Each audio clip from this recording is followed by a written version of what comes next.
السلام علیکم ناظرین، آج ہم لوگ غسل کرتے ہیں لیکن غسل کرنے کے طریقے سے غسل نہیں کرتے ہیں۔ آقا علیہ الصلاۃ والسلام کی سنت کو چھوڑ دیتے ہیں۔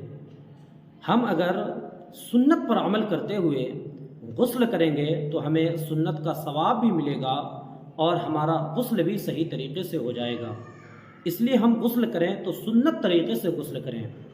غسل میں 16 باتیں سنت ہیں۔ سب سے پہلی چیز کہ انسان غسل کی نیت کرے۔ اس کے بعد انسان اپنے دونوں ہاتھوں کو گٹوں تک دھوئے۔ گٹے اس حصے کو کہتے ہیں، یہاں تک ہاتھ کا دھونا غسل میں سنت ہے۔ اس کے بعد نمبر 3 پر آتا ہے انسان استنجے کی جگہ کو دھوئے۔ چوتھی سنت یہ ہے کہ آدمی کے بدن پر اگر کہیں پر نجاست لگی ہو، کہیں گندگی لگی ہوئی ہو تو اس گندگی کو دور کریں۔ 5ویں سنت یہ ہے کہ آدمی نماز کے جیسی وضو کرے، یعنی جیسے آپ نماز کے لیے وضو کرتے ہیں ویسے ہی آپ غسل میں بھی وضو کریں۔ لیکن غسل میں جب آپ وضو کریں تو پیر نہ دھوئیں۔ غسل کی 6ٹھی سنت یہ ہے کہ پورے بدن پر پانی کو چپڑ لیں۔ جس طریقے سے تیل لے کر پورے بدن پر ملتے ہیں ویسے ہی پانی لے کر پورے بدن پر مل لیں۔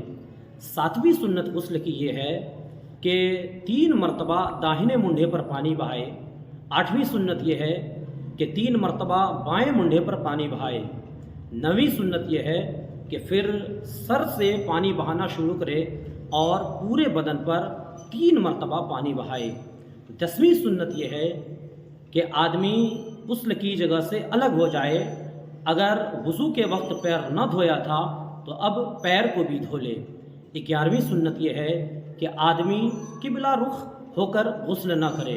غسل کی 12ویں سنت یہ ہے کہ آدمی اپنے پورے بدن پر ہاتھ پھیرے۔ 13ویں سنت یہ ہے کہ قاعدے سے پورے بدن کو ملے۔ 14ویں سنت غسل کی یہ ہے کہ انسان جس جگہ پر غسل کرتا ہو وہاں کوئی دیکھے نہ۔ اگر کوئی دیکھنے والا ہو تو بے ستری نہ ہو، یعنی مرد ناف سے لے کر گھٹنے تک کی جگہ کو چھپائے رکھے۔ 15ویں سنت غسل کی یہ ہے کہ کسی سے کوئی بات چیت نہ ہو، گفتگو نہ ہو۔ اور 16ویں سنت غسل کی یہ ہے کہ انسان غسل کے بعد کسی صاف ستھرے کپڑے سے اپنے بدن کو پوچھ لے۔ محترم ناظرین، یہ 16 سنتیں غسل کی ہیں۔